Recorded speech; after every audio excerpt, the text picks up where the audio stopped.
Hello dear students, मैं हूं मिथिलेश कुमार और आप सभी लोगों का स्वागत करता हूं आज के इस प्यारे से क्लास में। डी फार्मा एंट्रेंस एग्जाम 2025 के लिए आपका एक ऐसा टॉपिक आज मैं करवाने वाला हूं, एक ऐसा कॉन्सेप्ट करवाने वाला हूं जिससे कि हर साल एंट्रेंस एग्जाम में सवाल पूछा गया है। एक सवाल मिनिमम या फिर दो सवाल भी आपको आ सकता है, जो कि टॉपिक है आपका न्यूक्लिक एसिड, न्यूक्लिक अम्ल, जिसमें कि आपको डीएनए आरएनए वगैरह के बारे में पढ़ना है। Basically D pharma entrance exam के सिलेबस के हिसाब से ये आपके कोशिका विज्ञान साइटोलॉजी में आता है ना। साइटोलॉजी में ये पार्ट आपका देखने को मिलता है, जो कि आपका न्यूक्लिक एसिड इसमें पढ़ना होता है। तो न्यूक्लिक एसिड क्या होता है सर, चलिए हम लोग समझते हैं। लेकिन उससे पहले थोड़ा सा आप फील करिए कि जैसे ये आपका सेल है, ये आपका बॉडी का सेल है, ठीक है। सेल में न्यूक्लियस है, वेरी गुड। न्यूक्लियस में मेरे दोस्त क्या होता है, genetic material. Genetic material condensed form में किस तरीके से होता है, मान लिया जाए क्रोमोजोम, है ना, क्रोमोजोम फॉर्म में, ठीक है। क्रोमोजोम बने हुए किस चीज से हैं, डीएनए एंड आरएनए से। किससे बना हुआ है, डीएनए और आरएनए से। तो इसीलिए ये सेल चैप्टर में पढ़ना होता है, क्योंकि न्यूक्लियस के अंदर ये चीजें पाई जाती हैं, डीएनए और आरएनए। और डीएनए का फुल फॉर्म पता है ना, डीऑक्सी राइबो न्यूक्लिक एसिड। और आरएनए का फुल फॉर्म क्या है, राइबो न्यूक्लिक एसिड। तो डीएनए में भी न्यूक्लिक एसिड, आरएनए में भी न्यूक्लिक एसिड। देखिए डीएनए का फुल फॉर्म क्या होता है, डीऑक्सी राइबो न्यूक्लिक एसिड, है ना। देखिए deoxy ribo nucleic acid and ribo nucleic acid. तो न्यूक्लिक एसिड दोनों में आ रहा है। तो बेसिकली ये न्यूक्लिक एसिड जो है ना, ये जो न्यूक्लिक एसिड हैं, इस ये टॉपिक में आपको डीएनए और आरएनए के बेसिक चीज़ों के बारे में पढ़ना है। ओके, तो मैं क्या बोल रहा हूँ, ये न्यूक्लिक एसिड टॉपिक समझ में आया, यस। तो न्यूक्लिक एसिड बेसिकली दो प्रकार के होते हैं, एक होता है डीएनए, एक होता है आरएनए। डीएनए और आरएनए हमारा जेनेटिक मटेरियल है ना। डीएनए का फुल फॉर्म होता है डीऑक्सी राइबो न्यूक्लिक एसिड, जबकि आरएनए का फुल फॉर्म होता है ribo nucleic acid. Okay good. चलिए तो हम लोग पढ़ते हैं nucleic acid, Hindi English mix करके पढ़ेंगे अच्छे तरीके से, ठीक है। न्यूक्लिक एसिड हिंदी में कहे तो न्यूक्लिक अम्ल होता है। क्या कह रहा है, देखिए ध्यान से सुनिएगा। कह रहा है क्या, न्यूक्लिक अम्ल जटिल कार्बनिक अम्ल होते हैं तथा कोशिका के सबसे महत्वपूर्ण वृहत अणु मैक्रोमोलिक्यूल्स हैं। मैक्रोमोलिक्यूल्स यानी कि बड़े बड़े मॉलिक्यूल्स हैं, जो कि कोशिका के अंदर पाए जाने वाला बड़ा मॉलिक्यूल है ना, बड़ा पार्ट है एक तरीके से, है ना। मैक्रोमोलिक्यूल्स है, जो कि ये आपका न्यूक्लिक एसिड, जैसे डीएनए और आरएनए। वही चीज़ें इंग्लिश में बोल रहा है, nucleic acids are complex organic acid, ये कॉम्प्लेक्स ऑर्गेनिक एसिड होते हैं, and are the most important macromolecules in the cells. Cells का ये मैक्रोमोलिक्यूल वाला पार्ट है। ये न्यूक्लिक एसिड किस इकाई से बना होता है, ध्यान रखिएगा, ये न्यूक्लियोटाइड नामक इकाइयों के आपस में फॉस्फोडाइस्टर बंध के द्वारा जुड़ने से लंबी श्रृंखला बनाते हैं। यानी ये जो न्यूक्लिक एसिड का निर्माण होता है, ध्यान रखिएगा, मैं बार बार बोल रहा हूँ, न्यूक्लिक एसिड मतलब क्या हो गया, चाहे वो आरएनए हो जाए या डीएनए हो जाए, ये किससे बना होता है, इसका जो आपका यूनिट है, इसका यूनिट है, यानी कि किस चीज़ से बना हुआ है। तो यहाँ पर देखिए कितने अच्छे से लिखा है, they are formed by the bonding of units called nucleotides. किससे बना होता है, न्यूक्लियोटाइड्स से बना होता है, थ्रू, है ना, through phosphodiester bonds creating long chains. मतलब नहीं समझ में आया सर, यहाँ से बहुत इंपॉर्टेंट सवाल बनते हैं दोस्त, ये न्यूक्लियोटाइड वर्ड से, है ना। इसको लिख के रखना है तो लिख के रख लीजिए, है ना, यहाँ से सवाल बनेंगे। मेरे कहने का मतलब हुआ कि न्यूक्लिक एसिड एक मैक्रो मॉलिक्यूल्स है, यानी कि बड़ा मॉलिक्यूल है। इसके अंदर काफ़ी सारे छोटे छोटे यूनिट्स मिलकर बने होते हैं, तब जाकर के वो न्यूक्लिक एसिड का निर्माण करता है। जैसे एग्जाम्पल के लिए आप समझ सकते हैं, आपने पढ़ा है, मेरे साथ ब्लैक स्क्रीन पर आइए, मैं कुछ इंपॉर्टेंट पॉइंट्स आपको बताता हूँ। आपके कॉम्प्लेक्स मैक्रोमोलिक्यूल्स में आपके क्या क्या आते हैं, जैसे कि आपके हो जाते हैं क्या, प्रोटीन, है ना, ये आपका कॉम्प्लेक्स मैक्रोमोलिक्यूल है। तो प्रोटीन का मोनोमर यूनिट क्या है, मोनोमर यानी कि इसका इकाई क्या है, किससे बना होता है, तो अमीनो एसिड से। किससे बना होता है, अमीनो एसिड से, वेरी गुड, है ना, अमीनो एसिड से। जब बहुत सारा अमीनो एसिड, मतलब क्या हुआ, ये बहुत सारे अमीनो एसिड जो है ना, बहुत सारे अमीनो एसिड इस तरीके से आपस में जुड़ते हैं, बहुत सारे अमीनो एसिड एक बंधन यानी कि जो बॉन्ड के द्वारा आपस में जुड़ते हैं, तब जाकर के ये एक चेन बनता है, जिस चेन को हम प्रोटीन कहते हैं। एम आई राइट, गुड। एमिनो एसिड के पॉलीमराइजेशन से प्रोटीन का निर्माण होता है। Very good. और यहाँ पर बॉन्ड का नाम मेरे दोस्त क्या होता है, तो बॉन्ड का नाम आपका क्या हो जाता है, पेप्टाइड बॉन्ड। सबको पता होगा, नहीं पता है तो याद कर लीजिए, ये भी अपने आप में एक इंपॉर्टेंट क्वेश्चन है। पेप्टाइड बॉन्ड, कौन सा बॉन्ड होता है, पेप्टाइड बॉन्ड। सवाल ऐसे आ जाएंगे कि बताइए प्रोटीन का जो पॉलीमर है वहाँ पर एमिनो एसिड्स आपस में किस बंधन के द्वारा जुड़े होते हैं, तो ये आपका पेप्टाइड बॉन्ड हो गया। ये तो पहला था। उसी तरीके से आपका ये दूसरा आपने पढ़ा है कार्बोहाइड्रेट, पढ़ा है ना, कार्बोहाइड्रेट। वेरी गुड, है ना, कार्बोहाइड्रेट। कार्बोहाइड्रेट भी एक कॉम्प्लेक्स मैक्रोमोलिक्यूल्स है ना, माइक्रोमोलिक्यूल्स है, पॉलीसेक्राइड है जिसको कह सकते हैं। तो इसका जो यूनिट होता है, सिंगल यूनिट, मोनोमर यूनिट, आप कह सकते हैं ग्लूकोज। किसका होता है, ग्लूकोज, है ना। कार्बोहाइड्रेट का क्या होता है, ग्लूकोज होता है। Very good. फैट का क्या होता है, फैट का क्या होता है बताइए, फैट या लिपिड का क्या होता है, फैट या लिपिड का होता है फैटी एसिड। क्या होता है, फैटी एसिड। आपने पढ़ा है, या फिर उसी को हम लोग ट्राइग्लिसराइड्स या ग्लिसरॉल कहते हैं, ट्राइग्लिसराइड्स भी बोल सकते हैं, है ना, ट्राइग्लिसराइड्स या फिर ग्लिसरॉल भी बोल सकते हैं। वेरी गुड, अलग अलग होता है। उसी तरीके से मेरे दोस्त आपका न्यूक्लिक एसिड भी, जैसे ये सब है ना, वैसे ही न्यूक्लिक एसिड भी जो आपका यानी कि DNA and RNA, nucleic acid मतलब डीएनए एंड आरएनए आपका क्या है, एक प्रकार का, क्या है, एक प्रकार का डीएनए और आरएनए, ये भी एक प्रकार का क्या है, कॉम्प्लेक्स मैक्रोमोलिक्यूल है, जो ऑर्गेनिक एसिड है, जो काफ़ी सारे यूनिट मतलब मोनोमर यूनिट से मिलकर बना होता है, ठीक है। और इसके मोनोमर यूनिट का नाम है न्यूक्लियोटाइड। क्या है बताइए, आप सभी लोग कमेंट में जरूर लिखिएगा आंसर, ताकि आपको याद हो जाए। न्यूक्लियोटाइड क्या आंसर होता है, न्यूक्लियोटाइड क्या हो जाएगा, NEUCLEO, न्यूक्लियोटाइड क्या हो जाएगा, न्यूक्लियोटाइड, है ना। जब बहुत सारे न्यूक्लियोटाइड यूनिट आपस में जुड़ते हैं तो जाकर के वो किस चीज़ का निर्माण करता है, न्यूक्लिक एसिड का निर्माण करता है ना। वही चीज़ें मैं बताना चाह रहा था कि जब बहुत सारे न्यूक्लियोटाइड यूनिट, मान लो ये गोल गोल मैंने न्यूक्लियोटाइड यूनिट बनाया और इसके लिए मैंने एक बंधन के द्वारा, इसको बॉन्ड के द्वारा जोड़ा, और पता है इस बॉन्ड का नाम क्या है, इस बॉन्ड का नाम क्या होता है, पता है किसी को, इस बॉन्ड का नाम होता है फॉस्फोडाइस्टर बॉन्ड। क्या होता है, फॉस्फो, कैसे ये बनता है वो भी मैं बताऊंगा आगे, लेकिन पहले एक याद कर लीजिए, फॉस्फोडाइस्टर बॉन्ड। कौन सा बॉन्ड, फॉस्फोडाइस्टर बॉन्ड। मैंने क्या बोला, न्यूक्लिक एसिड का मोनोमर क्या होता है, तो न्यूक्लियोटाइड।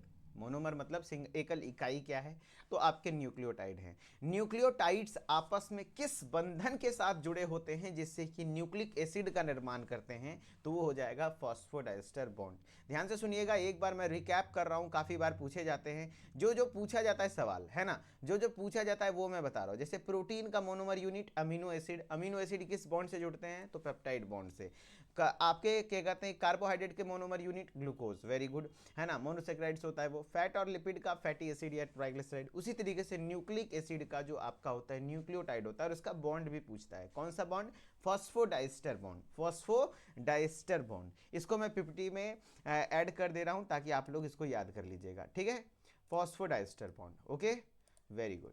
तो क्लियर हुआ, एक बार बताइए पहले, अब देखिए उसी लाइन को पढ़िए, अब अच्छे से समझ में आएगा, अब अच्छे से समझ में आएगा। क्या बोल रहा है देखो, न्यूक्लिक एसिड एक कॉम्प्लेक्स ऑर्गेनिक एसिड है, यानी कि न्यूक्लिक अम्ल एक जटिल कार्बनिक अम्ल होते हैं, जो कोशिका के सबसे महत्वपूर्ण वृहत अणु, पता है ना, जेनेटिक मटेरियल्स है ना, डीएनए आरएनए का रूप है एक तरीके से। और ये न्यूक्लियोटाइड नामक इकाइयों के आपस में फॉस्फोडाइस्टर बंधन, किस बंधन, फॉस्फोडाइस्टर बंधन के द्वारा जुड़कर लंबी श्रृंखला बनाते हैं। क्या बनाते हैं, लंबी श्रृंखला बनाते हैं। वही चीजें लिखा हुआ इंग्लिश में, they are formed by the bonding of units called nucleotides. क्या हो जाएगा, न्यूक्लियोटाइड्स थ्रू फॉस्फोडाइस्टर बॉन्ड, है ना, फॉस्फोडाइस्टर बॉन्ड, है ना, जो कि एक लॉन्ग चेन बनाता है। एम आई राइट? अगर समझ में आ गया हो, ये लाइन बहुत इंपॉर्टेंट है, कौन सा बॉन्ड बनाता है, किस सिंगल यूनिट से बना होता है, इससे सवाल आते हैं। तो आप लोग एक बार कमेंट में दिल जरूर बनाइएगा, है ना। कमेंट में दिल बनाने से क्या होगा कि मुझे समझ में आएगा कि जी हाँ, आपको ये टॉपिक समझ में आया, ठीक है। अब वन बाय वन थोड़ा थोड़ा डीएनए और आरएनए को जरूर देख लीजिए, है ना, डीएनए और आरएनए। आपने डीएनए पढ़ लिया, है ना, न्यूक्लिक एसिड के बारे में बेसिक तो जान गए, हर चीज़ में मतलब देखो बहुत ज़्यादा डीपली घुसना नहीं है, एकदम वो चीज़ें पढ़ना है जो एग्जाम में सीधा सीधा सवाल बनता है। जैसे सवाल क्या बनेगा, बताइए भैया, न्यूक्लिक एसिड का मोनोमर यूनिट क्या है, या फिर सिंगल यूनिट क्या होता है, न्यूक्लियोटाइड होता है। न्यूक्लियोटाइड आपस में किससे जुड़े बने, किससे मिलकर बने होते हैं, तो या फिर न्यूक्लियोटाइड्स आपस में किस बंधन से जुड़े होते हैं, फॉस्फोडाइस्टर बंधन से। न्यूक्लियोटाइड्स के जुड़ने से किस चीज का निर्माण, न्यूक्लिक एसिड का। न्यूक्लिक एसिड कितने प्रकार का होता है, दो प्रकार, डीएनए आरएनए। डीएनए का फुल फॉर्म क्या होता है sir, deoxy ribo nucleic acid. RNA का फुल फॉर्म क्या होता है, ribo nucleic acid. DNA double stranded होता है, डबल स्ट्रैंडेड, डबल स्ट्रैंडेड यानी कि द्विसूत्री संरचना होता है। देख रहे, एक सूत्र इधर है, दूसरा सूत्र इधर है, यानी कि डीएनए जो होता है वो डबल हेलिकल स्ट्रक्चर होता है, ठीक है। जबकि आरएनए है वो सिंगल स्ट्रैंडेड स्ट्रक्चर होता है, उसमें ये देखिए सिंगल स्ट्रैंडेड स्ट्रक्चर्स है ना, आरएनए में सिंगल स्ट्रैंडेड स्ट्रक्चर्स होते हैं। अब डीएनए और आरएनए भी एक प्रकार का न्यूक्लिक एसिड है, किसमें कौन सा नाइट्रोजनस बेस है ना, कौन सा नाइट्रोजनस बेस है वो आपको याद रखना है, यानी कि उसमें कौन सा बेस है ना। डीएनए हो या आरएनए हो, ये न्यूक्लियोटाइड यूनिट से बने होते हैं, किससे बने होते हैं, न्यूक्लियोटाइड से बने होते हैं। और न्यूक्लियोटाइड्स में क्या होता है, आपस में जो न्यूक्लियोटाइड्स का एक भाग होता है वो जो न्यूक्लियो बेसेस होते हैं, क्षार, है ना, कौन सा नाइट्रोजनस बेस होता है ये याद रखना होता है। तो डीएनए में कौन सा बेस होता है, आरएनए में कौन सा बेस होता है, ये थोड़ा सा जेनेटिक्स वाला पार्ट आ जाता है, मॉलिक्यूलर बेसिस ऑफ इनहेरिटेंस, है ना, जहाँ डीएनए आरएनए पढ़ना है। लेकिन मैं वहाँ के छोड़ करके यहीं पर आपको पढ़ा दे रहा हूँ, जब टॉपिक आ ही गया है, जो जो इंपॉर्टेंट है, सीधे सीधे जो सवाल बनेंगे, है ना। डीएनए में कौन कौन सा नाइट्रोजनस बेस होता है, तो डीएनए में होता है, आप देख लीजिए, थाइमिन होता है, एडेनिन होता है, गुआनिन होता है, साइटोसिन होता है। जबकि उसी को थाइमिन को टी लिखा गया है, एडेनिन को ए लिखा गया है, गुआनिन को जी लिखा गया है, साइटोसिन को सी लिखा गया है। आपको स्ट्रक्चर पर ध्यान नहीं देना है, आपको मेनली फोकस करना है कि आपको ये क्या है, कौन कौन सा है, ठीक है। चलो, अब आपका जो आरएनए में कौन कौन सा पाया जाता है, तो एडेनिन की जगह एडेनिन तो है सर, एडेनिन इधर भी है, एडेनिन इधर भी है, गुआनिन इधर भी है, गुआनिन इधर भी है, साइटोसिन इधर भी है, साइटोसिन इधर भी है, और यहाँ पर थाइमिन है तो यहाँ पर यूरेसिल है। सर लगभग तो सेम है, हाँ लगभग सेम होता है, लेकिन थोड़ा सा डिफरेंट है। ये जो यू वाला है ना, यूरेसिल, यहाँ पर टी है ना, तो आपको याद रखना होगा मैंने क्या क्या बोला, मैंने क्या क्या बोला। अब आपको एक ब्लैक स्क्रीन पर आना है और समझने का कोशिश करना है। मैंने क्या बोला मेरे दोस्त, है ना, मैंने कौन सा बोला कि डीएनए और आरएनए, मैं एक तरफ लिख देता हूं डीएनए यानी कि डीऑक्सी राइबो न्यूक्लिक एसिड, और एक तरफ मैं लिख देता हूं आरएनए राइबो न्यूक्लिक एसिड। आपको पता होगा कि डीएनए जो होते हैं वो कैसा होता है, डबल स्ट्रैंडेड होता है। डबल स्ट्रैंडेड करने का मतलब क्या हुआ, द्विसूत्री संरचना होता है, यानी इसका संरचना जब भी बनेगा तो ऐसा बनेगा, ठीक है। जबकि RNA sir single stranded structure होता है, ऐसा संरचना बनेगा, ठीक है। अब डीएनए में कौन कौन से नाइट्रोजनस बेस होते हैं, नाइट्रोजनस बेस यानी एनबी मतलब मैंने लिख दिया नाइट्रोजनस बेस। अब कौन कौन सा नाइट्रोजनस बेस होता है, तो ध्यान रखिएगा, डीएनए में जो होते हैं वो एटीजीसी, है ना, एटीजीसी यानी कि एडेनिन थाइमिन गुआनिन साइटोसिन। जबकि आपके इसमें नाइट्रोजनस बेस कौन कौन से होते हैं, तो इसमें अगर नाइट्रोजनस बेस की बात करेंगे तो AUGC, ए का मतलब एडिनिन है, टी का मतलब थाइमिन है, जी का मतलब गुआनिन है, सी का मतलब साइटोसिन है। यहाँ पर भी AGC मतलब वही चीजें हुई, यू मतलब यूरासिल हो गया, अलग अलग हो गया, ठीक है। ध्यान रखिएगा, बेस पेयर्स आपस में बनाते हैं, किस चीज में होती है, यहाँ पर बेस पेयरिंग होती है, आपस में जुटता है ना, है ना, बेस पेयरिंग बनता है। जैसे मान लो अगर इधर ए है, अगर इधर ए है तो इसके ठीक सामने कोई भी नहीं हो सकता, ऐसा नहीं कि सी जुड़ जाएगा, नहीं, ए के साथ टी ही जुटता है, ध्यान रखना। तो बेस पेयरिंग भी याद रखना होगा कि किसके साथ कौन जुड़ता है, तो एडिनिन का थाइमिन के साथ जुड़ता है, एडिनिन किसके साथ बाइंड करता है, थाइमिन के साथ। जबकि गुआनिन किसके साथ बाइंड करता है, साइटोसिन के साथ। जबकि आरएनए में एडिनिन बाइंड करता है यूरेसिल के साथ और गुआनिन बाइंड करता है साइटोसिन के साथ। इसीलिए मैंने बोला एटीजीसी, आपको याद ही रहना चाहिए इसी तरीके से, एटीजीसी यानी adenine always bind with thymine, guanine always bind with cytosine. जबकि आपके आरएनए में एडिनिन बस थाइमिन के जगह अलग हो जाता है, थाइमिन के जगह यूरेसिल होता है। आरएनए में ये सवाल भी बनता है, बताओ भैया कौन सा ऐसा नाइट्रोजनस बेस या नाइट्रोजन युक्त क्षार है जो सिर्फ आरएनए में पाया जाता है, सिर्फ आरएनए में, तो वो हो जाएगा यूरासिल, है ना। डीएनए और आरएनए में कौन सा अलग है, तो थाइमिन और यूरासिल, ध्यान रखिएगा। और एडिनिन की जगह थाइमिन की जगह वहाँ यूरासिल हो जाता है। ठीक है, वेरी गुड। अब आपसे सवाल कैसे कैसे बनेंगे, सवाल सुनिए, सवाल सुनिए। इतने गोल लिखे हुए में से 10 तरीके का सवाल बनता है। सबसे पहले क्या, न्यूक्लिक एसिड कितने प्रकार का, डीएनए एंड आरएनए। डीएनए का full form deoxy ribo nucleic acid, RNA का full form ribo nucleic acid, है ना। डीएनए में आपका कौन कौन सा क्या कहते हैं नाइट्रोजनस बेस है। डीएनए का स्ट्रक्चर कैसा होता है, डबल स्ट्रैंडेड, जबकि आरएनए सिंगल स्ट्रैंडेड। डीएनए में कौन कौन से नाइट्रोजनस बेस होते हैं, तो मैंने क्या बोला, यहां पे देखो फिर से बार बार बोल रहा हूं, ए टी जी सी, एकदम सीक्वेंस में लिखना है, ए के सामने टी, जी के सामने सी, ताकि बॉन्डिंग आपको अच्छे से याद रहे। जबकि आपके आरएनए में ए यू जी सी होता है। क्या होता है, ए यू जी सी, यानी कि सब कुछ सेम है, बस टी के जगह यू आ गया। Am I right? गुड। अब आपसे पूछा जाएगा, सवाल ये भी बन जाएगा, कौन किससे बाइंड करता है, कौन किससे बाइंड करता है, ध्यान से रखना। एडिनिन बाइंड करता है थाइमिन के साथ, adenine always binds with thymine, ध्यान रखिएगा। एंड गुआनिन ऑलवेज बाइंड करता है साइटोसिन के साथ, साइटोसिन के साथ। एंड एडिनिन बाइंड करता है यूरासिल के साथ, गुआनिन बाइंड करता है साइटोसिन के साथ, है ना। सेम है, एटीजीसी या एयूजीसी, बॉन्ड उसी के साथ करेगा। ठीक है, गुड। अब इसमें भी सवाल बनता है कि जो दो नाइट्रोजनस बेस यानी नाइट्रोजन युक्त क्षार आपस में जुड़ रहे हैं जिस बॉन्ड के द्वारा, उस बॉन्ड का नाम क्या है, उस बॉन्ड का नाम क्या है, तो उस बॉन्ड का नाम होता है हाइड्रोजन बंधन या हाइड्रोजन बॉन्ड। क्या होता है, हाइड्रोजन बॉन्ड। क्या होता है, हाइड्रोजन बॉन्ड, ध्यान रखिएगा, क्या होता है, हाइड्रोजन बॉन्ड। अब सवाल ये भी बन जाता है मेरे दोस्त कि एडिनिन और थाइमिन के बीच कितने डबल बॉन्ड बनते हैं, तो 2 डबल बॉन्ड। जबकि गुआनिन और साइटोसिन के बीच जो बनता है वो 3 डबल बॉन्ड। देखो ट्रिपल बॉन्ड से जुड़ा हुआ है ना। तो ध्यान रखना क्या क्या बोल रहा हूं, एडिनिन किससे, ए टी जी सी, है ना। एडिनिन थाइमिन से बाइंड करेगा, गुआनिन साइटोसिन से बाइंड करेगा, है ना। इसीलिए बोल रहा हूं बहुत इंपॉर्टेंट टॉपिक है, सवाल आएंगे ही आएंगे, है ना। अच्छे से पढ़िएगा, 1-2 बार इस लेक्चर को हो सके तो देख लीजिएगा, रट लीजिएगा। जी सी के साथ बाइंड करता है, गुआनिन और साइटोसिन के साथ आपके ट्रिपल बॉन्डिंग होते हैं। एंट्रेंस एग्जाम में उतना डिफिकल्ट क्वेश्चन नहीं आता, है ना। आसान आसान क्वेश्चन, वन लाइनर टाइप के क्वेश्चन आते हैं आपके एग्जाम में, नीट जैसा सवाल नहीं आता। बताओ भैया एडिनिन किससे बाइंड करेगा, सिंपल सा, एडिनिन और थाइमिन के बीच कितने बॉन्ड होते हैं, तो आपको याद होना चाहिए। गुआनिन और साइटोसिन के पास 3 बॉन्ड होते हैं, बीच कितने होते हैं, 3 बॉन्ड, और ये हाइड्रोजन बॉन्डिंग के नेचर के होते हैं। तो ये हो गया आपका ए टी और जीसी, एयू जीसी। तो आपको सवाल ऐसे ही बनता जाएगा कि भैया कौन कौन सा डीएनए में, A T G C, RNA में एयू जी सी, डीएनए में एडिनिन किससे बाइंड करेगा, थाइमिन से, गुआनिन किससे बाइंड करेगा, साइटोसिन से।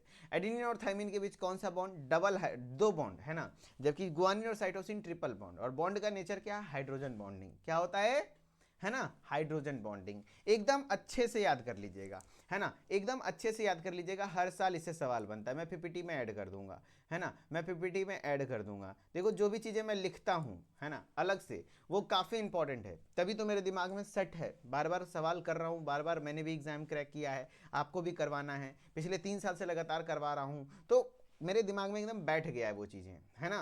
तो आपको भी उसी तरीके से आपके दिमाग में बैठा लेना है। मेन क्वेश्चन ही मैं सीधा बकता हूँ, फालतू चीज़ें कुछ नहीं, सीधा क्वेश्चन बोलूंगा, है ना। तो समझ रहे हो, तो वही बोल रहा है कि आरएनए राइबो न्यूक्लिक एसिड में जो आपके होते हैं वो साइटोसिन है, गुआनिन है, एडिनिन है, यूरेसिल है, वेरी गुड। एंड यहाँ पर थाइमिन है, एडिनिन है, गुआनिन है, एंड साइटोसिन है। एम आई राइट, वेरी गुड, है ना, वेरी गुड। तो ये चीज़ें आपके हो गए नाइट्रोजनस बेसिस, ठीक है। तो वही चीज़ें मैंने आपको बताया था, आखिर ये डीएनए होता कहाँ है, थोड़ा सा फील कराने के लिए तो मैंने स्टार्टिंग में इमेज बना दिया था यहाँ पर। लेकिन वो चीज़ें देखिए यहाँ पर कितना अच्छे से समझाया गया है कि जैसे मान लो ये सेल है, ये कोई भी कोशिका है, ये क्या है, सेल है। सेल के अंदर आपका न्यूक्लियस है, वेरी गुड। न्यूक्लियस के अंदर, ये न्यूक्लियस बाहर कर लिए, न्यूक्लियस के अंदर आपका क्रोमोजोम है, क्रोमोजोम। और क्रोमोजोम किससे बने होते हैं, डीएनए एंड आरएनए से। तो इसीलिए हम लोग डीएनए आरएनए, और डीएनए आरएनए एक प्रकार का न्यूक्लिक एसिड है, इसीलिए हम लोग इस चैप्टर में न्यूक्लिक एसिड टॉपिक को पढ़ रहे हैं। गुड, चलो अब आपको समझना है कि न्यूक्लिक एसिड क्या होता है ना, न्यूक्लियोटाइड्स क्या होते हैं, न्यूक्लियोसाइड्स क्या होते हैं, ये सब चीजें आपको पढ़ना होगा, है ना, है ना, है ना। वेरी गुड, बहुत बढ़िया, ध्यान से सुनिएगा। न्यूक्लियोटाइड्स, न्यूक्लियोसाइड्स, है ना, ये सब चीजें आपको अच्छे से पढ़ना होगा, है ना, ध्यान से सुनिएगा, है ना, है ना, ध्यान से सुनिए कि आपके देखो यहां पर बेसिक सा कुछ भी नहीं है। सेल के अंदर न्यूक्लियस होता है, न्यूक्लियस के अंदर आपके क्रोमोसोम होते हैं, एंड क्रोमोसोम में आपका डीएनए होता है ना। क्रोमोसोम डीएनए से आरएनए से बना होता है। अब आपको बेसिक सा 2 टॉपिक पढ़ना है, बहुत ज्यादा इंपॉर्टेंट है। जैसे आपको पढ़ लिया है कि न्यूक्लियोटाइड क्या है, बताइए। तो बहुत जो न्यूक्लिक एसिड है ये बहुत सारे न्यूक्लियोटाइड क्या है उसका मोनोमर है, यानी बहुत सारे न्यूक्लियोटाइड्स जब आपस में फॉस्फोडाइस्टर बंधन के द्वारा जुड़ते हैं तो वो आपके क्या बनते हैं, न्यूक्लिक एसिड का निर्माण करते हैं। तो आपको न्यूक्लियोटाइड्स पढ़ना होगा, और उसी का छोटा भाई है न्यूक्लियोसाइड्स, उसी का छोटा भाई है न्यूक्लियोसाइड्स। तो न्यूक्लियोटाइड्स ये जो एक गोला है ये तो पूरा न्यूक्लिक एसिड कहलाएगा। अब हम एक गोले के बारे में पढ़ेंगे, एक गोले के बारे में, न्यूक्लियोटाइड्स के बारे में, कि न्यूक्लियोटाइड्स किस किस चीज से बना होता है, न्यूक्लियोटाइड्स किस किस चीज से बना होता है, न्यूक्लियोसाइड्स किस किस चीज से बना होता है, ये आपको पता होना चाहिए। अगर न्यूक्लियोटाइड्स की अगर हम बात करें, न्यूक्लियोटाइड्स की बात करें तो इसमें 3 मेन ग्रुप होते हैं। क्या क्या होता है, 3 ग्रुप होता है। एक होता है सुगर, खास करके पेंटोज सुगर होता है। वो कैसा होता है, पेंटोज सुगर होता है। कैसा सुगर, पेंटोज सुगर, 5 कार्बन वाला सुगर, ठीक है। फिर उसके बाद नाइट्रोजनस बेस है ना, नाइट्रोजनस बेस, प्लस उसमें फॉस्फेट ग्रुप होते हैं, फॉस्फेट ग्रुप है ना, फॉस्फेट ग्रुप होता है। जबकि न्यूक्लियोसाइड्स में सुगर होता है, वही पेंटोज सुगर होता है, वही नाइट्रोजनस बेस होता है, बस उसमें से फॉस्फेट ग्रुप हटा दो तो वो न्यूक्लियोसाइड्स। इसीलिए मैंने बोला ये छोटा भाई होता है। क्या होता है, छोटा भाई होता है। तो देखिए यहां क्या बोल रहा है, न्यूक्लियोटाइड्स शर्करा यानी सुगर है ना, और नाइट्रोजन युक्त क्षार यानी नाइट्रोजनस बेस प्लस फॉस्फेट समूह होता है। जबकि न्यूक्लियोसाइड्स उसका छोटा भाई है। देखना ध्यान से सुनना, बार बार पूछा जाता है। अगर एक न्यूक्लियोटाइड्स का मैं स्ट्रक्चर दिखाना चाहूँ, एक न्यूक्लियोटाइड्स का मैं स्ट्रक्चर दिखाना चाहूँ तो ये आपका न्यूक्लियोटाइड का स्ट्रक्चर है, ये आपका है ना, ये आपका न्यूक्लियोटाइड का स्ट्रक्चर है, न्यूक्लियोटाइड्स का स्ट्रक्चर है, न्यूक्लियोटाइड्स का स्ट्रक्चर है।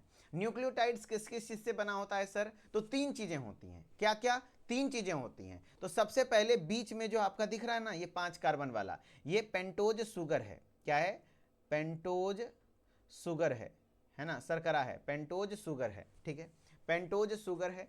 और उसमें नाइट्रोजनस बेस, ये देखो नाइट्रोजनस बेस है, नाइट्रोजन युक्त क्षार हैं। और यहाँ देखो फॉस्फेट है, H3PO4 है ना, फॉस्फोरिक एसिड होता है, उसका आयन फॉर्म है, तो फॉस्फेट ग्रुप है ना, ये देखो फॉस्फेट ग्रुप, तो यहाँ फॉस्फेट ग्रुप है। तो ये 3 चीज मिल करके आपका एक न्यूक्लियोटाइड यूनिट बन रहा है। क्या बन रहा है, एक न्यूक्लियोटाइड बन रहा है। और पेंटोज सुगर जो आप बोल रहे हो ना, ये पेंटोज सुगर, ध्यान रखना, ये पेंटोज सुगर 5 कार्बन वाला सुगर होता है। और इसका 2 टाइप है मेनली, एक राइबोज और डीऑक्सीराइबोज, जो कि न्यूक्लिक एसिड में पाया जाता है। जैसे आरएनए है ना, आरएनए में कौन सा पेंटोज सुगर होगा, तो राइबोज होगा। जबकि डीएनए में कौन सा पेंटोज सुगर होगा, तो डीऑक्सीराइबोज होगा। कैसे सर, तो देखो आरएनए हो या डीएनए हो, सब न्यूक्लिक एसिड है और सब में नाइट्रोजन, क्योंकि सब तो बना हुआ है न्यूक्लियोटाइड से।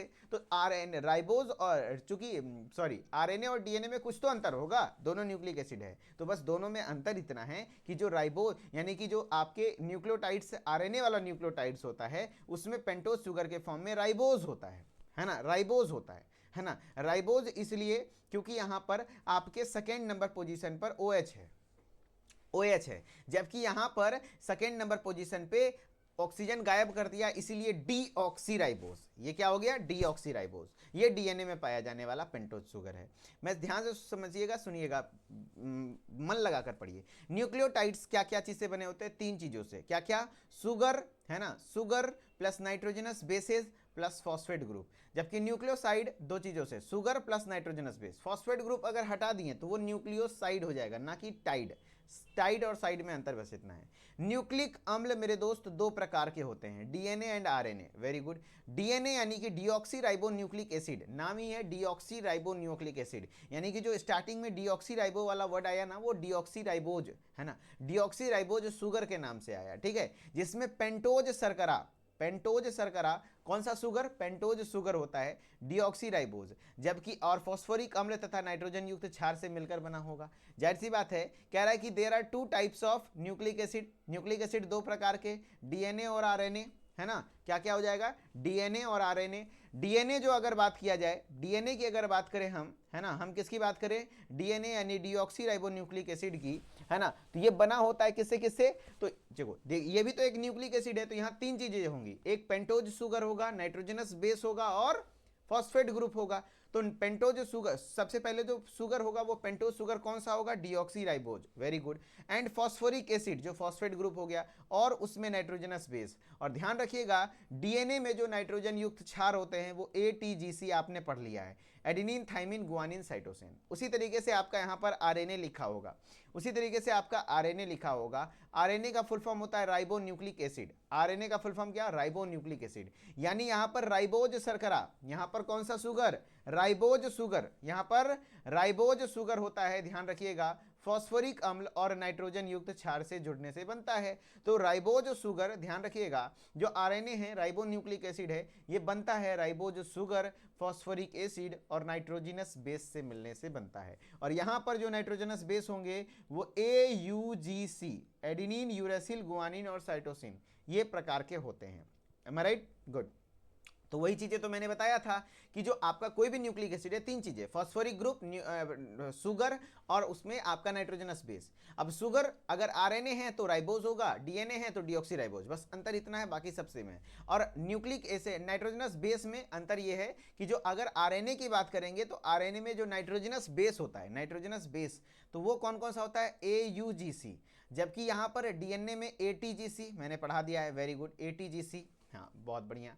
अब देखो यहाँ फॉस्फोडाइस्टर, एक न्यूक्लियोटाइड यूनिट ये है, देखिए ये फॉस्फोरिक एसिड वाला ग्रुप हो गया, ये पेंटोज शुगर हो गया, और ये नाइट्रोजनस बेस थाइमीन दिखा रहा है, थाइमीन लिखा है ना टी।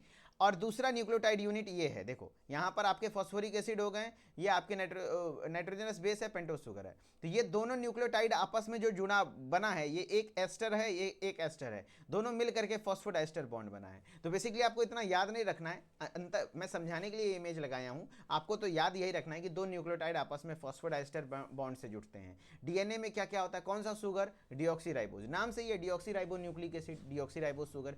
जबकि आपके आरएनए में राइबोज शुगर होते हैं। डीएनए में कौन सा नाइट्रोजनस बेस, ATGC, जबकि आरएनए में AUGC। न्यूक्लियोटाइड्स में तीन चीज, sugar, nitrogenous base, phosphate group, जबकि न्यूक्लियोसाइड में फॉस्फेट ग्रुप नहीं होता है, शुगर प्लस नाइट्रोजनस बेसेस ही होते हैं, ठीक है। चलो अब नाइट्रोजनस बेस जो आपने पढ़ रहा है ATGC, AUGC, ये दो प्रकार के होते हैं, एक होता है प्यूरिन और एक होता है pyrimidine.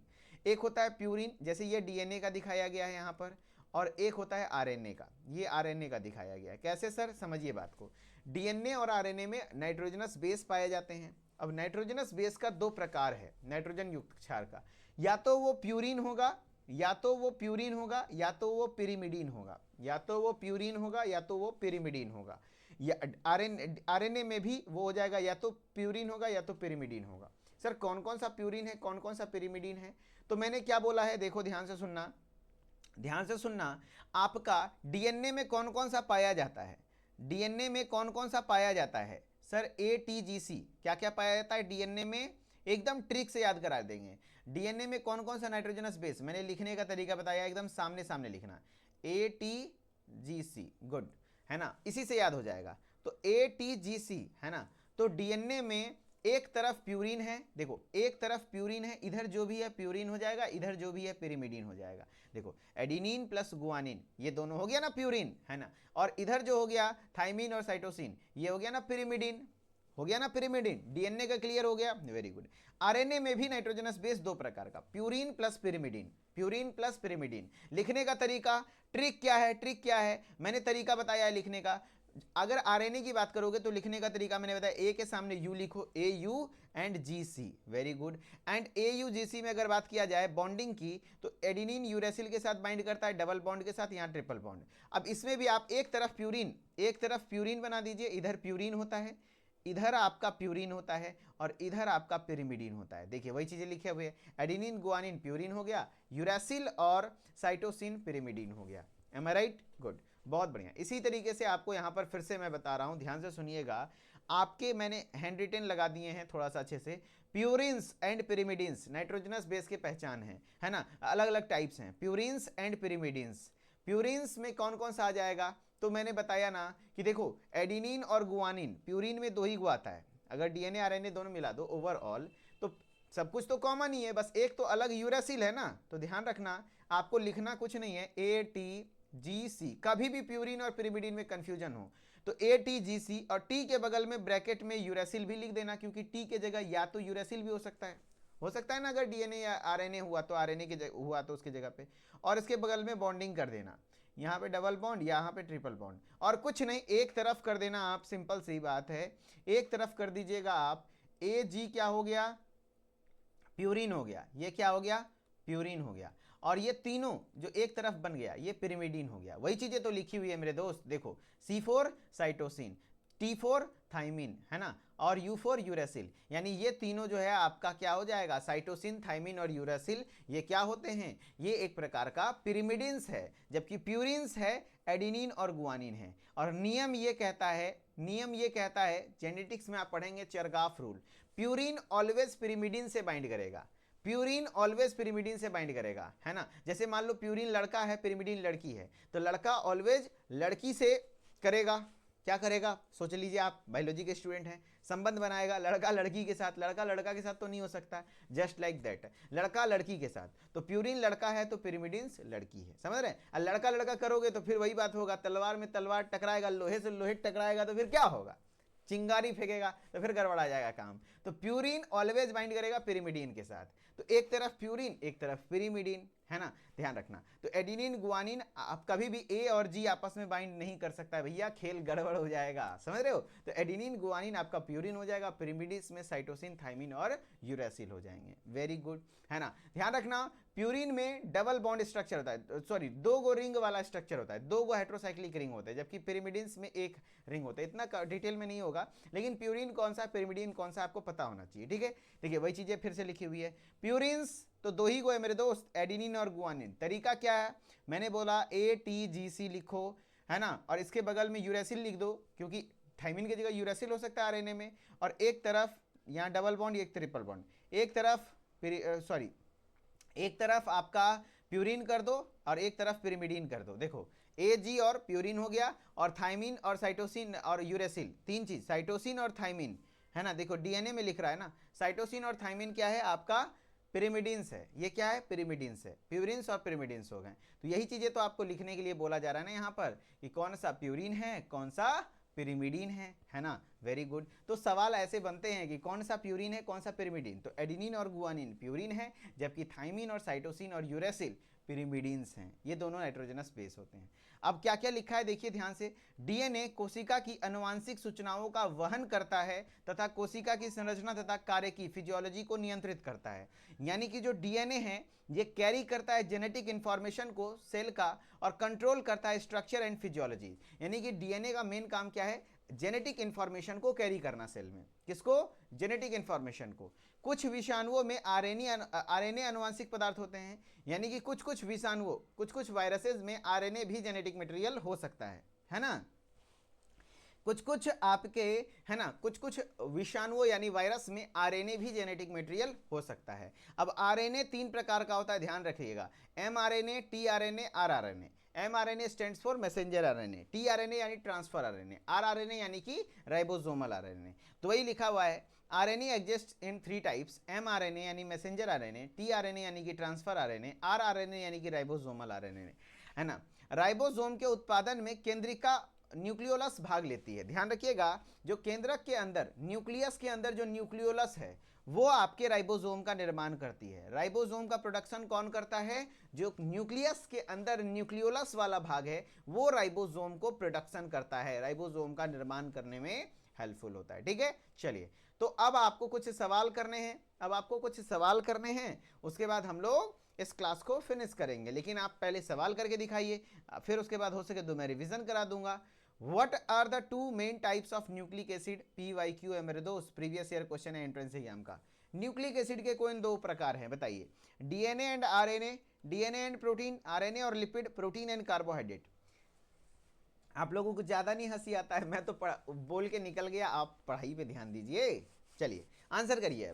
What are the 2 main types of nucleic acid, nucleic acid के 2 मेन प्रकार बताइए। क्या हो जाएगा answer, DNA and RNA, deoxyribonucleic acid and ribonucleic acid, very good. Next है, which of the following is pyrimidines. मेरे दोस्त प्रीवियस ईयर क्वेश्चन है, प्रीवियस ईयर क्वेश्चन सॉल्व कर लिए तो समझिए एंट्रेंस एग्जाम आराम से निकल जाएगा आपका। पिरिमिडिन्स कौन कौन सा है, तो कुछ नहीं, हमको कुछ भी याद नहीं है, ट्रिक बनाइए। हम ट्रिक में क्या बोले थे, ATGC, थाइमिन के बगल में यूरेसिन लगा दो, है ना, यूरेसिल लगा दो। अब हमको क्या करना है, बॉन्डिंग कर देना है, बॉन्डिंग कर दो मन है तो, और इधर एक इधर घेर देना है और इधर भी घेर देना है, ठीक है। हमसे क्या पूछ रहा है, हमसे, और आराम से लिख देना है, ये प्यूरिन होता है और ये पिरिमिडीन होता है। पिरिमिडीन जो होता है वो ये होता है, पिरिमिडीन होता है, और ये प्यूरिन होता है। अब इत्मीनान से ऑप्शन पढ़िए, कौन सा पिरिमिडीन्स है, कौन सा पिरिमिडीन है। पिरिमिडीन में क्या क्या होगा, थायमिन, साइटोसिन और यूरेसिल।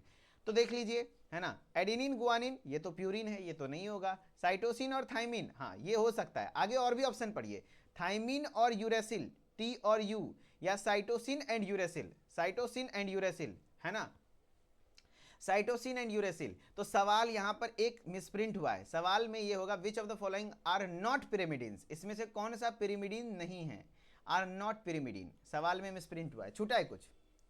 अरे भैया साइटोसिन और यूरेसिल समझिए, नॉट पिरिमिडीन, कौन सा पिरिमिडीन नहीं है, क्योंकि तीनों ऑप्शन में पिरिमिडीन है। देखिए सी और टी, सी साइटोसिन थायमिन है पिरिमिडीन मेरे दोस्त, फिर यूरेसिल, थायमिन और यूरेसिल ये दोनों भी पिरिमिडीन है, very good, and cytosine and uracil ये भी पिरिमिडीन है। यानी कौन सा पिरिमिडीन का ग्रुप नहीं है, तो एडिनिन और गुआनिन। सवाल में मिसप्रिंट था मेरे दोस्त, नॉट होगा, कौन सा पिरिमिडीन नहीं है ना, तो आंसर हो जाएगा एडिनिन और गुआनिन। वैसे तो कंफ्यूजन बहुत होता है, लेकिन मेरी ट्रिक्स को अपनाइए, कभी कंफ्यूज नहीं होगा प्यूरिन और पिरिमिडीन में।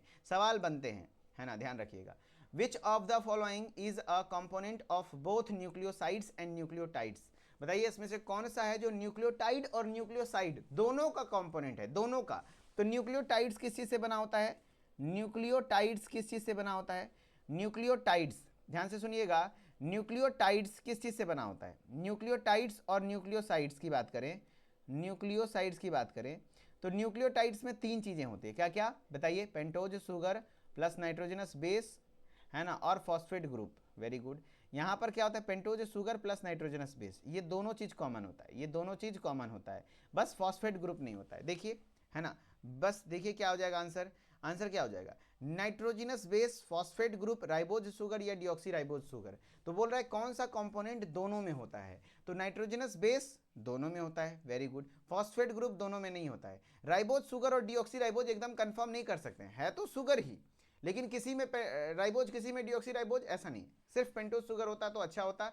आंसर हो जाएगा आपका दोनों में कौन सा होगा, तो नाइट्रोजनस बेस। अरे मेरे दोस्त कह रहा है which of the following is component of both, दोनों का कंपोनेंट कौन सा है, तो दोनों में तो नाइट्रोजनस बेस है ना, दोनों में तो नाइट्रोजनस बेस है, दोनों में तो फॉस्फेट ग्रुप तो होता ही नहीं है। पूछता कौन सा नहीं होता है, तब होता phosphate group. Component of both nucleoside and nucleotide, दोनों का कंपोनेंट कौन सा है, तो नाइट्रोजनस बेस हो जाएगा, है ना, नाइट्रोजनस बेस हो जाएगा। तो इसी के साथ ये लेक्चर समाप्त होता है, और भी तरीके के क्वेश्चंस मैं नेक्स्ट क्लास में करवाऊंगा आपको, है ना। बाकी जो लोग लास्ट तक बने रहे तहे दिल से धन्यवाद, शुक्रिया, बहुत बहुत धन्यवाद, है ना। और जो लोग मेरे इंस्टाग्राम के साथ जुड़ना चाहते हैं, मिथिलेश सर ऑफिशियल मेरा इंस्टाग्राम ऑफिशियल आईडी है, जहाँ पर मैं आपको बहुत इंफॉर्मेटिव वीडियोज़ प्रोवाइड करता हूँ, इंटरेस्टिंग वीडियोज़ के साथ कुछ नई चीज़ें सिखाने का कोशिश करता हूँ। मोर देन 9000 फार्मा एस्पिरेंट्स हमारे साथ कनेक्टेड हैं, तो फार्मेसी फील्ड से आप भी अपडेटेड रहेंगे, तो हमारे साथ वहाँ पर आप रह सकते हैं, ठीक है। बाकी धन्यवाद, फिर मिलते हैं नेक्स्ट क्लास में, ओके।